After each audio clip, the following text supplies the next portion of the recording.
还是听我的，乖乖睡觉吧，明天带你去看兔子。说罢，腰间和脖颈间的力道一松，他被人按着肩一推，翻到了他身旁的那一侧床榻。蓝忘机登时拉上被子把自己裹紧，气得不想说话，往旁边翻了过去，背对着魏无羡，又移远了他几步，闭着眼睛养神。魏无羡又想起了什么似的，突然出声问道：哎，对了，蓝湛，你饿吗？你晚上都没吃呢。蓝忘机不想回答，魏无羡坐了起来，从他身下抽走外袍，说道：你等等，我给你拿吃的去。蓝忘机刚想说不，然而魏无羡来去如风，一下子就消失在了房中。没多久，魏无羡便提了个漆红的食盒回来，盒子里摆了2盘荤菜，然后依旧是萝卜和青菜。再后来又是几经折腾，蓝忘机终于放弃抵抗，被魏无羡强行说服起来吃了点东西。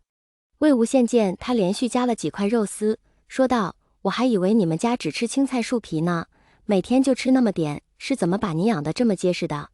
蓝忘机看了他一眼，淡淡说道：你不也每天吃萝卜青菜？魏无羡托着腮，烛火摇曳，纤长的睫毛晕上一团金，在光里翕动了一下。哎，我跟你不一样啊，我那是没得选，这里最多的就是萝卜青菜了，若是不加紧吃，可就要浪费了。蓝忘机夹菜的手停住，你方才说，我说什么？蓝忘机眸中划过一丝寒芒，气息都冷了几分，质问道：我从未提过自己的出身，你又是从何得知？你究竟是谁？魏无羡愣了一下，才意识到自己没有想掩藏的话里话外被他捕捉到的信息。他勾唇笑了一下，这样吧，你叫生夫君听听，我就告诉你如何。蓝忘机刚过籍贯，又无婚配，别说对自己的道理说夫君2个字了，对魏无羡这种把他抢掠上山，还百般撩拨自己的轻浮浪子，自然更是不可能说得出口。他目快一放，身旁的碧尘又被提起来，拔出一段锃亮的剑锋。魏无羡见状立时道：哎，不打不打，不就是想知道我是谁吗？我告诉你就是了。蓝忘机看他突然正经了几分的神态，松懈紧绷的身体，把剑放下，一副认真端详的姿态，听他道：别眨眼，接下来可要看好了呀。蓝忘机眼睫颤动了一下，果真一错不错地看着魏无羡。只见魏无羡故作神秘的拂袖吹熄了没点上多久的灯，眼前又陷入了一片黑暗里。面前吹来一阵风，耳边响起轻轻的一声砰，被魏无羡挡住的月光刹那间涌入了眼眸，远看是一轮弯弯的新月。他心下一惊，不知魏无羡去了哪里，正目光四处逡巡时，忽略衣袂下摆一沉，有什么东西拽住了衣服的一角。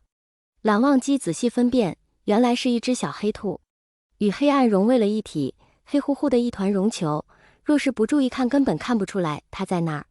他想把兔子抱起来，却又想起这只兔子似乎是魏无羡，伸出的手顿时在空中制住。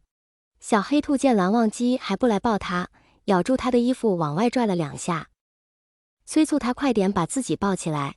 小黑兔在蓝忘机怀抱中蹭了2下，借着房外微弱的月光，蓝忘机这才看清小黑兔的脖子间系了一条赤色的条段，后脖颈处还打了一个漂亮的结，也不知道是谁系的，但是格外眼熟。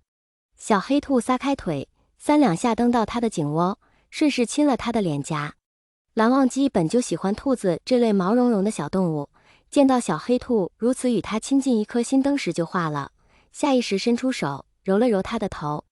小黑兔扑上了2下耳朵，得寸进尺地滚进蓝忘机的衣领，直往里面钻。蓝忘机揪着2堆兔耳，瞬间把它抓了出来。兔子滴溜溜的眼睛还可怜兮兮地看了他一眼。若不是蓝忘机很快就回过神来，这只兔子是魏无羡，就差点心软任他在自己身上四处作乱了。你出来！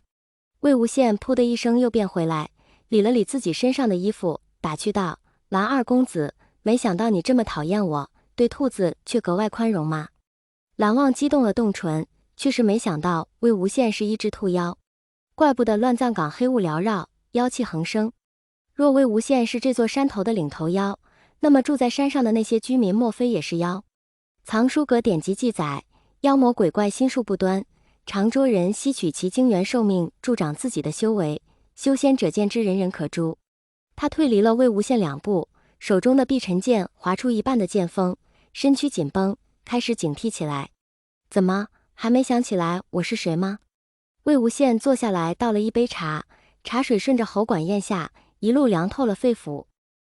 他见蓝忘机总是一副对他警戒心很重的模样，悠悠叹了口气，自顾自道：“你小的时候还给我喂过萝卜呢。不仅如此，我全身上下都被你摸过，方才还抱着我不撒手，这会儿竟就翻脸不认人了。”蓝忘机失色，脑中记忆翻腾。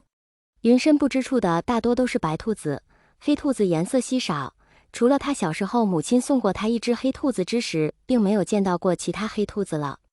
可那只兔子后来却是突然死了，自己把他的尸身埋在了玉兰树下，难过了许多天。